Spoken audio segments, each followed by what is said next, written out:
இன்றைய வசனம்.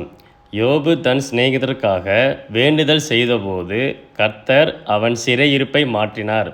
யோபுக்கு முன்னிருந்த எல்லாவற்றை பார்க்கிலும் 2 தனையாய் கர்த்தர் அவனுக்கு தந்தளினார். யோபு 42:10. இதனுடைய அர்த்தம் என்னன்னா, யோபு தன் சிநேகிதருக்காக வேண்டுதல் செய்த போது கர்த்தர் அவன் சிறையிருப்பை மாற்றினாராம். அதே போல நாமும் நமக்காக மட்டும் ஜெபிக்காம எல்லாருக்காகவும் ஜெபிக்க வேண்டும். அப்பொழுது நம் சிறையிருப்பை அவர் மாற்ற வல்லவராக இருக்கிறார். அவர் சிறையிருப்பை மட்டும் மாற்றாமல் அவனுக்கு இழந்ததையெல்லாம் ரெட்டதனையாக கொடுத்து ஆசீர்வதித்தாராம்.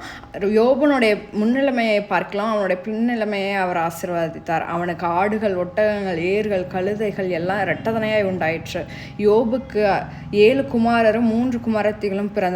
நாமும் நமக்காக மட்டும் வேண்டுதல் செய்யாமல் கர்த்தரை தொழுது கொள்கிற யாவருக்கும் நாம் ஜெபிக்க வேண்டும். அப்படி செய்தால் நம் சிறையிருப்பை நீக்கி நம்மை இரட்டதனையாய் ஆசீர்வதிக்க அவர் வல்லவராய் இருக்கிறார். கர்த்தராகிய இயேசு கிறிஸ்துவின் உன்னத நாமத்திற்கு மகிமையும் கனமும் மேன்மையும் சதா காலங்களிலும் உண்டாவதாக. ஆமேன்.